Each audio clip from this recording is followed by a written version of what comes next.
ఒక చేపల మార్కెట్‌లో ఒక అతను చేపలమ్మే అతను ఒక షాప్ పెట్టుకున్నాడు. షాప్ పైన బోర్డ్ పెట్టాడు. ఇచ్చట తాజా చేపలు అమ్మబడును అని. వ్యాపారం బాగా నడుస్తుంది. ఒకాయనొచ్చాడు. ఒక 2 కేజీలు చేపలు కొనుక్కున్నాడు. కొనుక్కొని పైకి చూసాడు. ఇచ్చట తాజా చేపలు అమ్మబడును అని రాసుంది. ఆయన ఆ అమ్మేవాడితో అన్నాడంట, "ఏమయ్య ఇది చేపల మార్కెట్టు. ఈ చేపల మార్కెట్‌లో నువ్వు చేపలు అమ్ముతున్నావు. మేము కొంటున్నాం. మళ్ళీ ఇచ్చట తాజా చేపలు అమ్మబడును ఎందుకు? ఇచ్చట అంటే ఇక్కడే కదా! ఆ ఇచ్చట తీసేయచ్చు కదా! తాజా చేపలు అమ్మబడును బావుంది కదా!" అన్నాడు. ఈ అమ్మేవాడు ఏం చేసాడు, ఇదేదో నిజమే బానే ఉంది కదా అని చెప్పేసి ఇచ్చట అనేది తీసేసాడు. ఆయన చేపలు కొనుక్కున్నాడు. ఎళ్ళిపోయాడు. ఇంకొక ఆవిడొచ్చింది. ఓ 2 కేజీలు రొయ్యలు, ఒక కేజీ పీతలు కొనుక్కొని అటు ఇటు చూసి డబ్బులిస్తే ఇలా పైకి చూసింది. తాజా చేపలు అమ్మబడును అని రాసుంది. అదేంటయ్యా నువ్వు అన్నీ తాజాయే కదా అమ్ముతున్నావు. మళ్ళీ ఆ మాత్రం దానికి అంత పెద్ద టైటిల్ ఎందుకు? నీ మీద నీకు నమ్మకం లేదా అన్నదంట. అయ్య బాబు ఇది నిజమే కదా అని చెప్పి ఈసారి తాజా అనేది తీసాడు.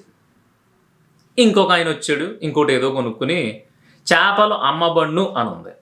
ఏమయ్యా ఒక 1/2 కేజీ బంగారం అన్నాడంట. అదేంటండి బంగారం అంటున్నారు అన్నాడంట అమ్మి అతను. మరి లేకపోతే ఏంటయ్యా ఇక్కడ చేపలు అమ్మబడును ఏంటి? ఇక్కడ అమ్మి చేపలే కదా, మళ్ళీ ఆ మాత్రం దానికి చేపలు అమ్మబడును ఎందుకు? ఆ చేపలు తీసేయి అన్నాడంట. అంతే. సరే అని చేపలు అనేది కూడా లేపేసాడు. ఇంకా చివరగా అమ్మబడును అనేది ఒకటే మిగిలింది. ఈసారి ఆడి ఫ్రెండ్ ఎవడో వచ్చి, ఇరే నా చిన్నప్పటి నుంచి చేపల వ్యాపారం చేస్తున్నావు ఇక్కడే, ఎప్పుడు చేపలు అమ్ముతావు కదా, ఈ మాత్రం దానికి మళ్ళీ అమ్మబడును అనేది ఎందుకురా, తీసే బోర్డు అన్నాడంట. బోర్డు తీసాడంట. అంతా బాగానే ఉంది. ఈసారి ఒక పెద్ద ఆయన వచ్చి ఇలా అన్నీ తీసుకుని చూసి భలే ఉంది అని షాపు, నాది పక్క ఊరు, ఇప్పుడు దాకా చూడలేదు, అదిరిపోయింది అనగానే అమ్మేవాడు సంతోషపడ్డాడంట. అన్నీ వెతికి ఇలా వెతుక్కుంటా ఉంటే ఏంటండి వెతుక్కుంటున్నారో అని అడిగాడంట. ఏం లేదు, ఇంత మంచి సెటప్ పెట్టు, నాలా ఎవడన్నా ఒక కొత్తోడు వస్తాడు కదా, ఆడికి అసలు నువ్వేం చేస్తున్నావు, నీ షాప్ ఏంటి, తాజా చేపలు అమ్ముతున్నావా, ఎండి చేపలు అమ్ముతున్నావా, లేదంటే సముద్రం చేపలు అమ్ముతున్నావా తెలియాలి కదా, ఏదైనా చిన్న బోర్డు పెట్టుకుంటే బాగున్నాయ్యా అన్నాడంట. ఈడికి చిరాకు దొబ్బి ఆ పక్కనే ఉన్న చేపల పొట్టెల నేలనేసి కొట్టి, నువ్వెందుకు వచ్చావు, అసలు చేపలు కొనుక్కోవడానికి వచ్చావు, కావాలంటే కొనుక్కో లేదంటే దొబ్బే, అసలు నీ పెత్తనాలు ఏంటి నా షాప్ మీద, నీ సలహాలు ఏంటి అని చెప్పి తిట్టి పంపించేశాడంట. ఆ దెబ్బతో ఆ పెద్దని చిరాకు వచ్చో మాట అన్నాడంట. గొప్పోళ్ళో ఉన్నాం, పెద్ద చిన్న అని తేడా లేకుండా మాటలేంటి, నేనేదో నాకు తోచిన సలహా ఇచ్చాను, నీకు నచ్చితే తీసుకోవాలి లేదంటే నవ్వి సుదిలేయాలి, రే మన ఊరోడు ఎవరో కూడా దగ్గర చేపలు కొనకండ్రా అని చెప్పి కోపగించుకుని అక్కడి నుంచి వెళ్ళిపోయాడంట. వెళ్ళిపోయేసరికి ఆ రోజు నుంచి ఆడి వ్యాపారం డల్ అయిపోయింది. పాపం అలా దిగాలుగా కూర్చున్నాడు. ఏం అర్థం కావట్లా. అంతకుముందు 10,000 రూపాయలు వ్యాపారం చేస్తే ఇప్పుడు 3,000 4,000 అవుతుందంట. ఇంక చిరాకు వచ్చి ఒక రోజు షాప్ కట్టేసి ఊరి చివరికి వెళ్ళి కూర్చుని ఆలోచించడం మొదలుపెట్టాడు. అంటే అసలు ఏమైంది, నేనేం తప్పు చేశాను, నా షాపు నా ఇష్టం కదా, నేనేదో అన్న పెద్ద ఆయన మొత్తం ఆ పక్క ఊరు వాళ్ళందరినీ చేపలు కొనొద్దని చెప్పాడు, ఇప్పుడు నా దగ్గరికి ఎవడో రావట్లేదు, బిజినెస్ సగానికి పైగా పడిపోయిందని ఏడుస్తూ కూర్చుని ఆలోచించాడంట. ఆలోచించిన తర్వాత వాడికి అర్థమైంది ఏంటంటే, ఎవడో దారిని పోయిన సుబ్బారావు వచ్చి మనకు సలహా ఇచ్చినంత మాత్రాన ప్రతి ఓడి సలహాలు తీసేసుకుని ఆ సలహాలని మన జీవితంలో ఇంప్లిమెంట్ చేయడం మొదలుపెట్టాం అనుకో, చివరికే ఆ చేపలు అమ్ముకునేవాడు బతికేమైపోయిందో అలా అయిపోద్ది అనమాట. ఎందుకు చెప్పనా, ఒకడు వచ్చాడు, ఆడుకుండే మిడిమిడి జ్ఞానంతో ఏదో సలహా ఇచ్చాడు. ఏమని, ఇచ్చట తాజా చేపలు అమ్మబడిన ఏంటయ్యా, ఇచ్చట ఏంటి, నువ్వు అమ్మేది ఎక్కడే కదా, నేను వచ్చింది నీ దగ్గరికి కదా, ఇచ్చట తీసే అన్నాడు. తీసేసాడు. తర్వాత ఇంకొకటి వచ్చి తాజా చేపలు అమ్మబడిన ఏంటి అంటే, నువ్వు కుళ్ళిపోయి అమ్ముతున్నావా, కాదు కదా తాజా అమ్ముతున్నావు కదా, ఆ తాజా తీసే అన్నాడు. తీసేసాడు. తర్వాత ఇంకొకటి వచ్చి ఇక్కడ చేపలు అమ్మబడును అంటే ఆడన్నాడు, నువ్వేం బంగారం అమ్మట్లేదు, వజ్రాలు అమ్మట్లేదు, నీ ఎదురుకుండా ఉన్నాయి చేపలే కదా, మాకు తెలిసే విషయం, ఆ మాత్రం దానికి చేపలు అమ్మబడును ఎందుకు, చేపలు తీసేయి అమ్మబడును ఉంచి అన్నాడు. తర్వాత ఇంకొకటి ఫ్రెండ్ వచ్చి, ఒరే నా చిన్నప్పటి నుంచి నువ్వు చేపలు అమ్ముతున్నావు, మళ్ళీ అమ్మబడును ఆ బోర్డు ఏంటో చండాలంగా, అసలు బోర్డు తీసే అన్నాడు. ఆడు బోర్డు తీసాడు. చివరాఖరిని మళ్ళీ ఒకడు వచ్చి, నాది పక్కూరు, నీ అంతా బాగానే ఉంది, చాలా బాగా అమ్ముతున్నావు మంచి రేట్లతోని, ఇచ్చట తాజా చేపలు అమ్మబడును లేదంటే తక్కువ ధరకే చేపలు అమ్మబడును అని పెట్టవచ్చు కదా అన్నాడు. అక్కడ నాకు చిరాకు వచ్చి అప్పుడు ఆడి మీద బరస్ట్ అవ్వడంతో సలహాలు ఇచ్చిన వాళ్ళందరూ బాగానే ఉన్నారు, ఆడికి నచ్చినట్టు నీ మీద పదప్రయోగం చేసిన వాళ్ళు అందరూ బాగానే ఉన్నారు, చివరికి నువ్వు నీ నోరు రోడ్డు మీద పడ్డాయి, నిన్ను వీధికి లాగారు. అంటే అసంకల్పిత ప్రతీకార చర్య అంటారు కదా, అంటే వాళ్ళు నీకు ఏదో సలహా ఇచ్చినంత మాత్రాన నువ్వు తీసుకోవాల్సిన అవసరం లేదు. నీకు ఆ సలహా బాగుందనిపించింది అనుకో, దాని గురించి ఆలోచించి ఇలా చేస్తే ఎలా ఉంటుందని నీకు నువ్వు లెక్క వేసుకోవాలి. అంతేగాని ఎవడో ఏదో చెప్పాడని చెప్పేసి ఆడు చెప్పిన ప్రతీదీ నువ్వు తీసేసుకుని చెప్పిన ప్రతీదీ నువ్వు చేసుకుంటూ వెళ్ళిపోయావు అనుకో, నీ సొంత నిర్ణయం మీద నువ్వు బ్రతికినట్టు కాదు. ఆడి నిర్ణయం, ఈడి నిర్ణయం, ఆడి చెప్పింది, ఈడి చెప్పింది అన్నీ చేసేసి జీవితంలో సగం వయసు అయిపోయిన తర్వాత, జరగాల్సిన నష్టాలన్నీ జరిగిపోయిన తర్వాత, దాన్ని ఏమంటారో ఇంకా మొత్తం ఎక్స్పీరియన్స్ అంతా అవతలోళ్ళ నిర్ణయాల మీద పోగేసుకున్న తర్వాత అప్పుడు ఫ్రెష్గా మళ్ళీ నీ నిర్ణయంతో నువ్వు మొదలుపెట్టావు అనుకో, అది ఫెయిల్ అవుద్దో సక్సెస్ అవుద్దో ఎవరికి తెలియదు. అందుకే నువ్వు ఎలాంటి చేసినా ఏం చేయాలనుకున్నా కూడా ఫస్ట్ నీ నిర్ణయం ఇంపార్టెంట్. ఫస్ట్ నువ్వు ఏదైతే డిసైడ్ అవుతావో అదే డిసైడింగ్ ఫ్యాక్టర్. ఎందుకంటే నీలా ఇంకొకటి ఆలోచించలేడు కదా. ఏమో నీ దగ్గర ఏం గొప్పతనం ఉందో, నువ్వు ఏ క్రియేటివిటీతో ఆలోచించావు, అసలు నీ మైండ్ ఏం ఆలోచిస్తుందో నీకు తెలియదు కదా. అంతేగాని ఎవడో టక్కుమని వచ్చేదో ఫ్రెండ్ చెప్పాడు, పిన్నమ్మ చెప్పింది, కన్నమ్మ చెప్పింది, అమ్మ చెప్పింది, అక్క చెప్పింది అని ఎగరేసుకుంటా ఆ నిర్ణయాలు వెనకాల పరిగెట్టావు అనుకో, ఏం ఉండదు. అసలు ఏం ఉండదు. పోవడానికి ఏం ఉండదు, ఉండడానికి ఏం ఉండదు, జీరో. ఎందుకంటే అది నీకు తెలియంది ఎవడ బుర్రలో నుంచో వచ్చిన ఒక సలహా. ఆ సలహాకి నీ బుర్ర పనిచేస్తుందో తెలియదు, దానికి నువ్వు కనెక్ట్ అవ్వగలవో లేవో తెలియదు. ఇవన్నీ పట్టించుకో. ఎవడో ఆడు బాగా చదువుతాడంట, ఆడు వేరే దేశంలో ఎక్కడ పనిచేసి వచ్చాడంట, ఆడేదో సలహా ఇచ్చాడు కాబట్టి నీ ఇంట్లో ఉండే నీ కొడుకు అలాంటి సలహా ఫాలో అవ్వాలని, లేదంటే నీ కూతురు అలాగే చెయ్యాలని తప్పుడు నిర్ణయాలు వాళ్ళ మీద రుద్దకండి.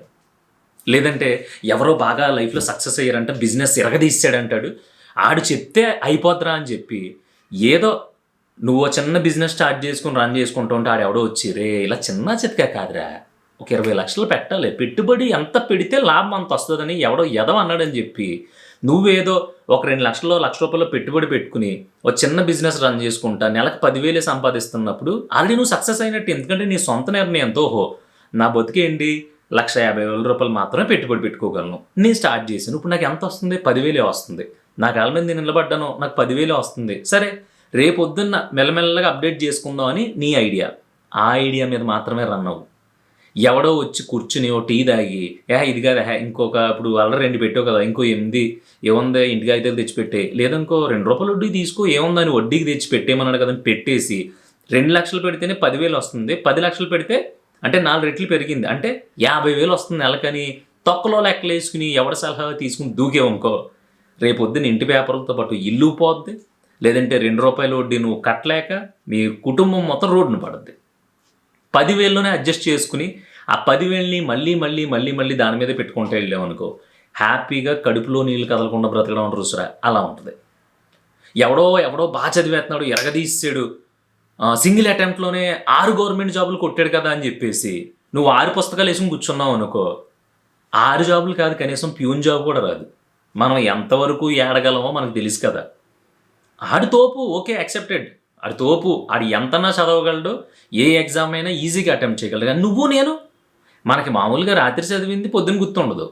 అసలు మనకి ఇప్పుడు దాకా రే పలానా ఇంటర్మీడియట్లో నీకు ఎన్ని సబ్జెక్టులు అంటే టక్కమని టక్క చెప్పలేము. అలాంటప్పుడు మనం ఏం చేయాలి, ప్యూన్ జాబ్ కోసమే ట్రై చేయాలి. అది రాలేదనుకో వేరేది ఏదో చేసుకోవాలి. అంతేగాని ఆడు చదివేశాడు ఒరే ఇలా చేస్తే నువ్వు ఖచ్చితంగా సక్సెస్ అయిపోతావురా, నువ్వు నెక్స్ట్ ఎగ్జామ్ క్రాక్ చేసేస్తావు, చింపు ఆధార పడేస్తావు పేపర్ అన్నంత మాత్రం నువ్వు గొడ్డలు చింపేసుకున్నావు అనుకో, తర్వాత గొడ్డలు కూడా ఉండవు వేసుకోవడానికి. లేదంటే ఎవరో వచ్చారు. రిలేషన్షిప్లో ఉన్నప్పుడు మనం పాటించాల్సినవి ఏంటంటే అవతలోళ్ళ స్పెషల్ డేస్ తెలుసుకోవాలి, అవతలోళ్ళ అవసరాలు తెలుసుకోవాలి, అవతలోళ్ళ బాధల్ని దగ్గరుండి నిమిరి పామి తోమి దాన్ని ఏమంటారో లాగి తెలుసుకోవాలి అని ఎవడన్నా చెప్పాడు అనుకో, నువ్వు అదే ఫాలో అవ్వడం మొదలుపెట్టావు అనుకో, నీ నేచర్ కాదు కదా అది. అవతలోళ్ళని సర్ప్రైజ్ చేయాలి అనేది నీకు నచ్చదు, నీకు తెలీదు. అవతలోళ్ళని స్పెషల్గా చూడాలి అంటాం, నీకు రాదు అసలు అలా చూడడం. అలాంటప్పుడు ఎవడో ఏదో చేసి వాడు రిలేషన్లో సక్సెస్ అయ్యాడని నువ్వు అదే పట్టుకుని నువ్వు అదే ప్యాటర్న్లో వెళ్ళారనుకో, నువ్వు ఎన్ని రోజులు ఉండగలవు అలాగా? నీకు పొగడ్డం రాదు, అవతలోళ్ళని ప్యాంపర్ చేయడం అదే బతిలు నాటడం రాదు. ఇది నీ క్యారెక్టర్ కాదు. నీది కాని క్యారెక్టర్నే నువ్వు ఎన్ని రోజులు మోయగలవు? కరెక్టే కదా, అవును కదా. ఇప్పుడు ఎవడో అన్నాడు రే ఇలా కాదు అసలు, ఈ దాన్ని ఏమంటారు తాయితీగా జూజాయిగా బ్రతికేయడం కాదు, నెమ్మదిగా బ్రతికేయడం కాదు, కోడితే దిమ్మ తిరిగిపోవాలి. అలా దిమ్మ తిరిగిపోవాలంటే ఏం చేయాలంటే పలానా ఆన్లైన్లో పలానాది ఉందిరా, దాంట్లో ఇంత డబ్బులు పెడితే ఇన్ని డబ్బులు వచ్చేస్తాయంట, ఏమో వద్దురా మహా అయితే 1,00,000 పోద్ది 1,00,000 1,00,000 సంపాదించలో మళ్ళీ జీవితంలో అంటాడు. నువ్వేం చేస్తావు, ఎడదో బాగానే చెప్పాడు కదా అని ఆడి దగ్గర సుబ్బమ్మ దగ్గర సూరమ్మ దగ్గర పట్టుకెళ్ళి ₹1,00,000 పెడుతుంది దాంట్లో. దొబ్బుతాయి. లచ్చ పోయింది కదా, ఇంకో లచ్చ పెట్టేస్తే లచ్చ 2 లక్షలు వచ్చేస్తాయి కదా అని ఓ పెద్ద లచ్చంలాగా బయలుదేరుతావు. అక్కడ పోయిన 1,00,000 వస్తుందా అంటే ఈ పట్టుకెళ్ళి ఇంకో 1,00,000 కూడా పోద్ది. ఇది చిరిగి గాలివాన అయిపోయి ఒక 5-6 లక్షలకి బుక్ అయిపోతావు నువ్వు. ఇదంతా ఎందుకు జరిగింది? నీ మట్టికి నువ్వేదో సంక్రాంతికి వచ్చినప్పుడు కోడిపందెం వేసుకుని, లేదంటే ఒక 20 మంది ఫ్రెండ్స్ కలిసినప్పుడు ఏ శివరాత్రికి ఒక చిన్న ప్యాకెట్ ఆడుకుని, మిగతా టైంలో పని చేసుకుని సాదా సీదాగా బతుకు గడిపేస్తూ ఉంటే ఎవడో అన్నాడు నీది రేజింగ్ హ్యాండ్. అసలు మళ్ళీ సంక్రాంతికి లాస్ట్ సంక్రాంతికి 50,000 కొట్టేహో, వరుసగా 5 పందాలు వేస్తే 5 పందాలు వచ్చేసినాయి. ఈ సంక్రాంతికి ఒక 5 లక్షలు అట్రా, దెబ్బకు 20 లక్షలు 30 లక్షలు వచ్చేస్తే లైఫ్ సెట్, ఏం కష్టపడక్కర్లేదు అన్నాడు. ఆ ఏదో మాట ఇచ్చుకుని నువ్వు వెళ్ళిపోయావు. నీదంత మైండ్ సెట్టా? నువ్వు అంత గొప్పగా ఎప్పుడైనా ఆశపడ్డావా? లేదు కదా. ఆడి సలహా తీసుకుని బయలుదేరు. ఆ చేపలు కొట్టోళ్ళకి చివరికి ఏమైంది? ఉన్న వ్యాపారం దొబ్బింది, అంతకు ముందున్న కస్టమర్లు దొబ్బారు. ఇప్పుడు నెక్స్ట్ ఏంటి అనేది తెలియక ఊరు చివరికి వెళ్ళి కూర్చుని ఎడుతున్నావు. ఇది ఫస్ట్ చెప్పిన కథ ఏమి అల్లాటప్ప కథ కాదు. నువ్వు అల్లాటప్పగా ఏదో బాగుందో వినడానికి అనుకుంటున్నావేమో. మళ్ళీ ముందుకెళ్ళి ఓన్లీ ఆ కథ మాత్రమే ఉన్నావు అనుకో, మబ్బులు ఇడిపోతాయి నీకు. నువ్వు ఏం చేసినా, ఎంత చిన్నగా చేసినా, ఎంత తక్కువగా చేసినా పర్లేదు, నీ నిర్ణయం మీద మాత్రమే చెయ్యి. అంటే ఎవరి మాటలు వినొద్దు, చెవులు మూసేసుకో, దూదులు పెట్టేసుకో, అసలు ఎవడైనా సలహా ఇస్తే లాక్ కొట్టే అని నేను చెప్పట్లా. ఎవడేం చెప్పినా అవునా బాగానే ఉంది ఇది అని వినేసి వదిలిపడదు. దాంట్లో నీకేమన్నా విపరీతంగా పనిచేసేస్తుంది అనుకుంటే అది నువ్వు తీసుకున్న నిర్ణయానికి సపోర్ట్ అయ్యేది అయ్యి ఉంటే మాత్రమే దాని గురించి ఆలోచించు. అసలు నా వరకు అయితే దాని గురించి ఆలోచించాల్సిన అవసరం లేదు. నా పర్సనల్ ఎక్స్పీరియన్స్ చెప్తాను విను. ఫస్ట్ టైం సినిమాలకు వద్దాము అనుకున్నప్పుడు చాలామంది అన్నారు కృష్ణానగర్ రూమ్ తీసుకోవాలి, అక్కడ దగ్గరగా ఉండాలి, ఎందుకంటే ఎవడన్నా టక్మని పిలిస్తే 5 నిమిషాల్లో ఆఫీస్కి వెళ్ళిపోవడానికి బాగుంటుంది, అందుకని కృష్ణానగర్లోనే ఉండాలి అన్నారు. నా మైండ్ సెట్కి నచ్చలేదు అది. ఎందుకంటే ఎవరు చూసినా కృష్ణానగరే అంటున్నారు తప్ప కృష్ణానగర్లో సక్సెస్ అయిన వాళ్ళు ఎంతమంది ఉన్నారంటే 100కి మళ్ళీ ఇద్దరే. ఆ ఇద్దరు కూడా కృష్ణానగర్ నుంచి వెళ్ళిన వాళ్ళు కాదు. ఆ పక్కన యూసఫ్గూడ నుంచి వెళ్ళిన వాళ్ళు, కేపీహెచ్పి నుంచి వెళ్ళిన వాళ్ళు, మియాపూర్ నుంచి వెళ్ళిన వాళ్ళు, నిజాంపేట నుంచి వెళ్ళిన వాళ్ళు, హైటెక్ సిటీ నుంచి, ఎక్కడ సమ్వేర్ వేరే ప్లేస్ల నుంచి. నేను నాకు నచ్చిన చోట్ల ఉన్నా. ఎవరైనా ఆఫీస్కి పిలిచారనుకో, ఏ టైంలో రాగలవు తమ్ముడు అంటే, సార్ మధ్యాహ్నం నుంచి వస్తాను సార్ భోజనం చేసిన తర్వాత అనేవాడు. నేను ఎంత దూరాన్ని ఉన్నా సరే, పొద్దున్నంతా జర్నీ చేసినా సరే మధ్యాహ్నానికి ఆఫీస్కి వెళ్ళేవాడిని. అది వదిలేసి నేను అదే కృష్ణానగర్లో నిజంగానే చిన్న చెత్తగా రూమ్ తీసుకుని వేరే వాళ్ళతో ఉండడం మొదలుపెట్టాను అనుకో, అప్పటికే అక్కడ సినిమా ప్రయత్నాలు చేసేసి వెక్స్ అయిపోయి మధ్యాహ్నం మాటలు కూర్చుని ఒక ఇద్దరు తాగేవాళ్ళు, లేదంటే ఒక ఇద్దరు పనికిరాని సోజ్ చెప్పుకునేవాళ్ళు, లేదంటే అసలు ఏ ఐడియా లేకుండా ఏ పని చేయలేక పోన్లే ఇదైతే బ్యాక్గ్రౌండ్లో నుంచి ఉంటే ఒక 500 ఇస్తారు రోజు గడిచిపోద్ది అనుకునే బ్యాచ్తోనూ తిరిగాను అనుకో, నా నిర్ణయాలు చచ్చిపోతాయి, నా ఆలోచనలు చచ్చిపోతాయి, నేను పోతాను చివరికి. ఈ పాటికి మీ ముందు కూర్చుని ఇలా మాట్లాడేవాడిని కాదు. అందుకని నేను ఏం చేశానంటే జర్నలిజం చేశాను 1 సంవత్సరం. జర్నలిజం ఎందుకు చేశాను? మీడియాకి సంబంధించి అంటే అది కూడా రైటింగ్కి స్క్రీన్కి సంబంధించింది. అలా జర్నలిజం చేసి 1 year PG diploma Potti Sriramulu యూనివర్సిటీలో చేసి చూసి రాసానా, స్లిప్లు పెట్టి రాసానా పక్కన పెడితే, ఏదో చిన్న డిగ్రీ పట్టుకుని మీడియా సైడ్ వచ్చి సినిమా రిపోర్టింగ్కి వెళ్ళా. ఆ సినిమా రిపోర్టింగ్ నుంచి సినిమా వాళ్ళతో మాట్లాడడం, అసలు కథల గురించి మాట్లాడడం, రాయడం, రివ్యూలు చూడడం, అసలు ఎలా జరుగుతుంది, ఏం జరుగుతుంది, ఏ సినిమా రిలీజ్ అవుతుంది, ఎవరో ఓపెనింగ్ సెరమనీకి పిలుస్తున్నారు, ఇవన్నీ నాకు ఎవరో చెప్పకుండానే తెలిసి. ఎందుకంటే నేను సినిమా జర్నలిజంలో ఉన్నాను, ఐఎమ్ ఏ జర్నలిస్ట్. సో అప్పుడు నాకు ఒక చిన్న ప్రొఫెషన్, ఒక చిన్న హోదా దొరికింది. నేను అనుకున్న, నేను ఇష్టపడిన పనికి సంబంధించి నాకు ఎప్పటికప్పుడు అప్డేట్స్ వస్తున్నాయి. ఇదంతా కేవలం నేను తీసుకున్న నిర్ణయం వల్ల మాత్రమే. నేను ఈ నిర్ణయం తీసుకున్న తర్వాత 100 మంది 100 రకాలుగా చెప్పారు. ఇంకటే వెళ్ళిపోతావు, ఉద్యోగానికి ఏముండదు, అసలు నువ్వు దీనికి దానికి సంబంధం ఏంటి, అందరూ సినిమా రిపోర్టింగ్ తీసేసుకున్నంత మాత్రం అవ్వదు, అలా కాదు నువ్వు కృష్ణానగర్లో ఉండాలి, లేదంటే కనుక ఎక్కడో చోట ఖచ్చితంగా ఒకళ్ళ దగ్గర పని చేయాలి, లేదంటే ఇది చేయాలి, అది చేయాలి. అదేం కాదు. నేను నిర్ణయం తీసుకున్నా, అది చెప్పినవి అన్నీ విన్నాను, అవన్నీ నాకు సూట్ అవ్వో, నా మెంటాలిటీకి నా మైండ్ సెట్కి సరిపోవు అని చెప్పి వదిలేసి నేను అనుకున్న దారిలో వెళ్ళడం వల్ల నేను చాలా బెటర్గా ఉన్నాను. నేను ఎంతైతే ఊహించుకుని వచ్చానో ఆ ఊహించుకున్న దాంట్లో అట్లీస్ట్ ఒక 14-12% రీచ్ అయ్యాను నేను. మిగతాది 80% ఉన్నాయి, ఇంకా 100% ఉన్నా నాకు ప్రాబ్లం లేదు. ఎందుకంటే నాకు ఇప్పుడు అన్నీ నేను అనుకున్నట్టు నడుస్తున్నాయి. నేను అనుకున్నట్టు జరిగినప్పుడు ఉన్నంత హ్యాపీనెస్, అప్పుడున్నంత కంఫర్ట్ నాకు వేరే చోట ఉండదు కదా. నా ఆశలు చచ్చిపోలేదు, నేను అనుకున్న దారి మూసుకుపోలేదు. ఏం చేయాలో నాకు తెలుస్తుంది. ఎందుకంటే నేను అనుకున్న నిర్ణయం మీదే గత 10-12 సంవత్సరాల నుంచి నేను రన్ అవుతున్నాను కాబట్టి. ఆ రోజున ఈ నిర్ణయం తీసుకున్నప్పుడు వేరే వాళ్ళ మాటలు విని ఉండే నిజంగా చేపల కొట్టు మూసేసుకుని ఊర్చేవారు కూర్చుని ఎడుతాడు చూసావా, అలా ఏడవలసి వచ్చేది. ఇది ఇంత బేసిక్గా ఇప్పుడు టైం ఎంత అయిందంటే 5-5:30 పొద్దున్న అవుతుంది. ఇంకా నీ మొహం కూడా కడుక్కోలే. ఇది ఎందుకు చెప్తున్నానంటే నాకు టక్కుమని నిన్న చూశాను ఇది ఎక్కడో వీడియోలో, నాకు బాగా అనిపించింది. సార్ చెప్దాము, ఇది చాలా కరెక్ట్గా ఉంది, పర్ఫెక్ట్గా ఉంది. మనం అవతల నిర్ణయం తీసుకోకు, అవతల సలహాలు తీసుకోకు అని డైరెక్ట్గా చెప్పేస్తే ఇప్పుడు చెప్పిన సోదిలాగా అనిపిస్తుంది. కానీ ఈ కథ చాలా గొప్పది. ఒక బాహుబలి కథకు ఉన్నంత గొప్పతనం ఈ చేపల కొట్టుడు కథలో ఉంది, మీరు కరెక్ట్గా అర్థం చేసుకుంటే. ఆర్జీవి గారు ఎందుకు గొప్ప లేరంటే ఆయన తీసుకున్న నిర్ణయాన్ని నమ్మాడు, ఆయన తీసుకున్న నిర్ణయం మీద రన్ అయ్యాడు, గొప్పోడయ్యాడు. పూరి జగన్నాథ్ ఎందుకు గొప్పడు? అవును, ఆయన తీసుకున్న పవన్ కళ్యాణ్ దగ్గర కథ చెప్పడానికి వెళ్తే ఆయన అన్నారంట, లేదు పూరి లాస్ట్లో కథ మార్చాలి అంటే ఆయన అన్నాడంట మారుస్తానండి అని చెప్పి మళ్ళీ తర్వాత రోజు కూడా వచ్చి సేమ్ కథ చెప్పాడంట. అదేంటి మారుస్తాను అన్నావు కదా అంటే, లేదు సార్ ఇది మారిస్తే నాకు అవ్వదు, ఎన్నిసార్లు మార్చినా నాకు మళ్ళీ ఇదే కథ వస్తుంది, అందుకే మళ్ళీ ఇదే రాసి పట్టుకొచ్చాను అన్నాడంట. అది ఆయన నిర్ణయం. ఆ రోజు అలా నిలబడ్డాడు కాబట్టి పవన్ కళ్యాణ్ గారు యాక్సెప్ట్ చేసి, నువ్వు మారిస్తే మళ్ళీ నేను జీవితంలో కథ వినకపోయేవాడిని, నీతో అసలు నీ మొహమే చూడకపోదును, అదే మెయిన్ పాయింట్ నీ కథలో, నువ్వు మార్చలేదు చూసావా, అదే మెయిన్ పాయింట్, నచ్చావు నువ్వు అన్నాడు. అదే పక్కోడు ఈయన పూరి జగన్నాథ్ గారు పవన్ కళ్యాణ్ గారు కథ మార్చమని వెంటనే పరిగెట్టుకుని వెళ్ళిపోయారు. చిరంజీవి గారు తమ్ముడు కథ మార్చమన్నాడు రా, ఇంకేం లేదు, ఏమన్నా సరే దీన్ని మార్చేయాలరా అని చెప్పి పరుగుని వెళ్ళి 10 మందినో ఎవరినో ఒక ఫ్రెండ్స్నో వాళ్ళనో వీళ్ళనో కృష్ణానగర్లోనే వేసి కూర్చుని వాళ్ళతో మాట్లాడితే ఒక్కొక్కడో ఒక్కో రకమైన క్లైమాక్స్, ఒక్కొక్క రకమైన కథ చెప్తారు. వాళ్ళు తప్పు కాదు. అదంతా తీసుకెళ్ళి పూరి గారు ఈసారి వెళ్ళి చెప్పారనుకో, బయటకి ఇంటి పీకి పట్టుకుని ఆయన ఎవడ మాట వినకుండా ఆయన నిర్ణయాన్ని, ఆయన డెసిషన్ని పట్టుకుని మళ్ళీ అదే డెసిషన్ మీద కూర్చున్నాడు కాబట్టి ఆయన సక్సెస్ అయ్యాడు. ఇది మొండితనం కావచ్చు, మూర్ఖత్వం కావచ్చు, పెడసరితనం కావచ్చు, పెచ్చనా కొడుకు అని నేను ఎవడన్నా అనొచ్చు. కానీ ఆ పెచ్చనా కొడుకు అనే తీరే ఏదైతే ఉందో అదే నిన్ను 10 మందిలో నుంచి పిక్ చేసి బయట సెపరేట్గా నిలబడుతుంది. దానివల్ల లాస్ అయినా సక్సెస్ అయినా నీకు భరించే అంత ఓపిక ఉండాలి. ఆ ఓపిక ఉన్నప్పుడు మాత్రమే నువ్వు గొప్పడు అవుతావు. దానికి ఎగ్జాంపుల్ మళ్ళీ చేపలు కొట్టాడే. ఆడు ఎవడేమన్నా సరే సార్ తీసేద్దాంలేండి, ఇచ్చట చేపలు అమ్మను, ఓకే మార్చేద్దాంలేండి సార్ అని చెప్పేసి ఉంటే ఆడు విన్నందుకు ఆడు హ్యాపీగా వెళ్ళిపోదుడు. ఈడు పని ఈడు చూసుకుని చేపలు ఈడు అమ్ముకుంటే సరిపోదు. లాస్ట్లో పక్కూరోడు వచ్చి అంతా బాగుందయ్యా బోర్డు కూడా ఎరగదీస్తావు అందుడు. కానీ ఈడు ఏం చేశాడు, ఒక్కొక్క మాట తీసుకుని ఒక్కొక్క అక్షరం లేపేసి చివరికి బోర్డే లేకుండా చేసాడు.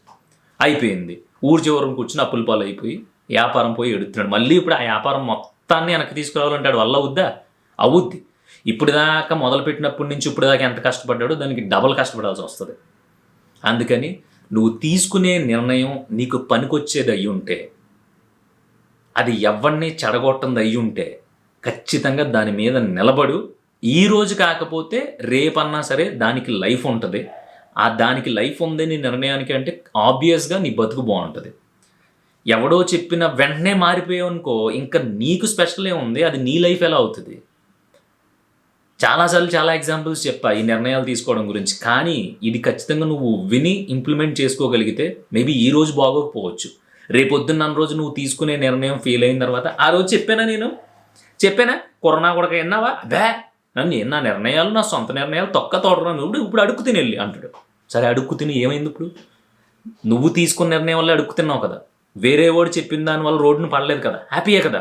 అవును నేను తీసుకున్నాను, నా నిర్ణయం నేను తీసుకున్నాను, ఫెయిల్ అయింది, అడుక్కు తింటున్నా, రేపొద్దున ఇంకో నిర్ణయం తీసుకుంటా, అది నాదే వద్ది, దానివల్ల అయితే ఈసారి అడుక్కు తిన్నాను ఎందుకంటే నాకు ఒక ఎక్స్పీరియన్స్ వచ్చింది కదా అని చెప్పాడికి. ఎవడైతే నిన్ను దెప్పి పొడుస్తాడో, ఎవడైతే హేళన చేస్తాడో వాడికి చెప్పేసారి. ఆడొచ్చి అలా అన్నప్పుడు ఆడికి ఇంకో మాట కూడా చెప్పొచ్చు, నువ్వు బాబు నేను నిర్ణయం తీసుకుంటే మామూలుగా రోడ్డును పడ్డాను కదా, ఇప్పుడు నా నిర్ణయంతో నేను నిర్ణయం తీసుకుంటే ఏ కాలంలోనో ఏ గోదావరిలోనో పడాల్సి వచ్చేది, ఇప్పుడు బెటరే కొంచెం 2 ముద్దలు దొరుకుతుంది అడుక్కుంటే అని చెప్పి. ఇంత తెగింపు నీలో ఉంటే మాత్రమే నువ్వు స్పెషల్గా ఉండగలుగుతావు. నీకంటూ నీకు నచ్చిన నువ్వు అనుకున్న దారిలో వెళ్ళగలుగుతావు. లేదనుకో ఎవడేం చెప్తే అది వినేసావు అనుకో, గొర్రెలు చూసావా గుంపుగా వెళ్తాయి, ఒకటి టక్కుమని ఏమన్నా తిరిగి అలా పక్క వెళ్ళింది అనుకో పొలమంట దాని వెనకాల వెళ్ళిపోతాయి. అందుకే దాని ముందు ఒకడు ఉంటాడు, ఒకడ ముందు నడుస్తూ ఉంటే గొర్రెలు కాపరి, వాడు వెనకాల ఒకడు నడుస్తూ ఉంటాడు, పక్కన ఒకడు అటు ఒకడు ఇటు ఒకడు నడుస్తూ ఉంటారు. ఆ ముందోడు ఎటు వెళ్తాడో ఆ గొర్రెలు కాపరి ఆ గొర్రెలన్నీ అటే వెళ్తాయి. ఆ మందలో నుంచి ఒక్కడు కూడా పొరపాటుని వెళ్ళదు. వెళ్ళినా కూడా మళ్ళీ ఈడు ఒక రాయి వేసేసరికి వెనక్కి వచ్చేస్తూ ఉంటుంది. నువ్వు అలా అవ్వద్దు అని చెప్తున్నా. కరెక్ట్గా నిర్ణయం తీసుకో. నీ నిర్ణయాన్ని 1కి 2, 3 సార్లు నువ్వే ఆలోచించుకో. ఎవడన్నా ఏమన్నా చెప్తే హ్యాపీగా వినేసిన తర్వాత ఆ నిర్ణయానికి టాటా బై బై చెప్పేసి అది ఏమన్నా ఉపయోగపడుతుంది అనుకుంటే నీ డెసిషన్కి ఒక సపోర్ట్గా యూజ్ చేసుకో తప్ప ఎవరో ఏదో చెప్పారని చెప్పేసి నీలో ఉండే ప్రతిదాన్ని నువ్వు మార్చుకుంటూ వెళ్ళిపోతే నాకు తెలిసి చాలా కష్టాలు పడాల్సి వస్తుంది. తర్వాత ఆ కష్టాలకు సంబంధించి నీకు ఏ సొల్యూషన్ కూడా దొరకదు. ఎందుకంటే అది నీ నిర్ణయం కాదు కాబట్టి నీ మైండ్ మొత్తం డెడ్ అయిపోద్ది. అర్థమైంది అనుకుంటున్నా.